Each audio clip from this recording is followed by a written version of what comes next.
Welcome students to my YouTube channel Hindi Gyan. आज हम लोग सूर्यकांत त्रिपाठी निराला के बारे में पढ़ेंगे और इन्होंने कविता लिखी है बादल राग, जो कि आपके कोर्स में है। तो पहले हम इनके बारे में जान लेते हैं।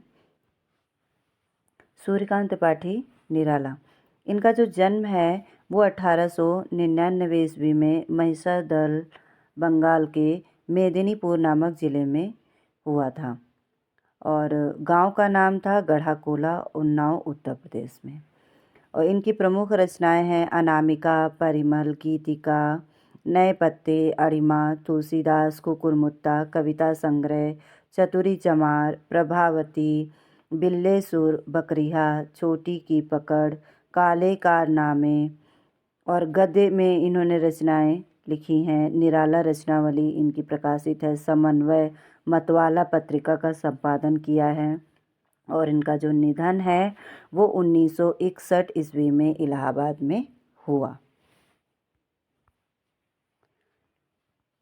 कविता को नया स्वर देने वाले छायावाद के ऐसे कवि हैं जो एक ओर कबीर की परंपरा से जुड़ते हैं तो दूसरी ओर समकालीन कवियों की प्रेरणा के स्रोत भी हैं।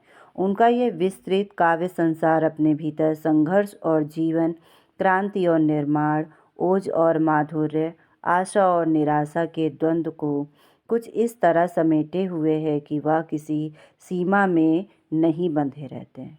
उनका यह निबंध और उदात्त काव्य व्यक्तित्व, कविता और जीवन में फांक नहीं रहता है। वे आसपास में घुले मिले हैं और उल्लास, शोक, राग, विराग, उत्थान, पतन, अंधकार, प्रकाश का सजीव कोलाज है इनकी कविता। यानी इन्होंने अपनी कविताओं में एक तरफ अगर उल्लास का वर्णन किया है तो दूसरी तरफ शोक का भी है, राग विराग का भी है, उत्थान और पतन का, अंधकार और प्रकाश का। यानी इन्होंने कई जो पहलू हैं उनके दोनों पक्षों का वर्णन अपनी कविता में किया है। जब वे मुक्त छंद की बात करते हैं तो केवल छंद, रूढ़ियों आदि के बंधन को ही नहीं तोड़ते, बल्कि काव्य विषय और युग सीमाओं को भी अतिक्रमित करते हैं। यानी अत्यधिक उनको शामिल करते हैं। ये जो भी विषय इन्होंने लिए हैं, विषयों और भावों की तरह भाषा की दृष्टि से भी निराला की कविता के कई रंग हैं।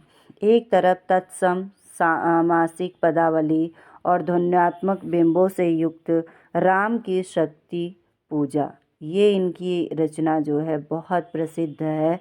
इसमें राम का वर्णन किया गया है। तो राम की शक्ति पूजा और कठिन छंद साधना का प्रतिमान तुलसीदास है। यानी एक तुलसीदास इनकी रचना है जो कि तुलसीदास पर ही आधारित है।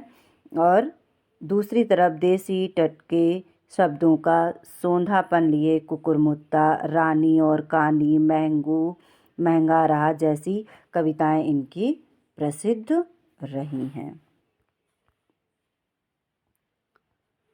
दिग जीवन जो पाता ही आया विरोध कहने वाला निराला उत्कट यानी उच्च कोटि आत्मशक्ति और अद्भुत जिजीविषा के कवि हैं। यानी जीने की इच्छा, जिजीविषा, जो हार नहीं मानते हैं और निराशा के क्षणों में शक्ति की मौलिक कल्पना कर शक्ति का साधन जुटाते हैं।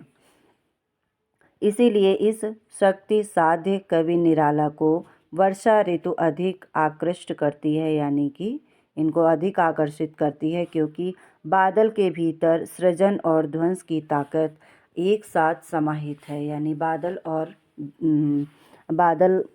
का क्या है, एक रोल जो कि सृजन भी करता है, निर्माण भी करता है। यानी जैसे ही बादल बरसते हैं तो कई सारे बीजों के अंकुर फूटते हैं और पेड़ पौधे की उपज होती है, अनाज की उपज होती है। और दूसरी तरफ जब अधिक पानी बरस जाता है तो कई सारे खेतों की फसलें बर्बाद हो जाती, कई सारे पेड़ गिर जाते हैं।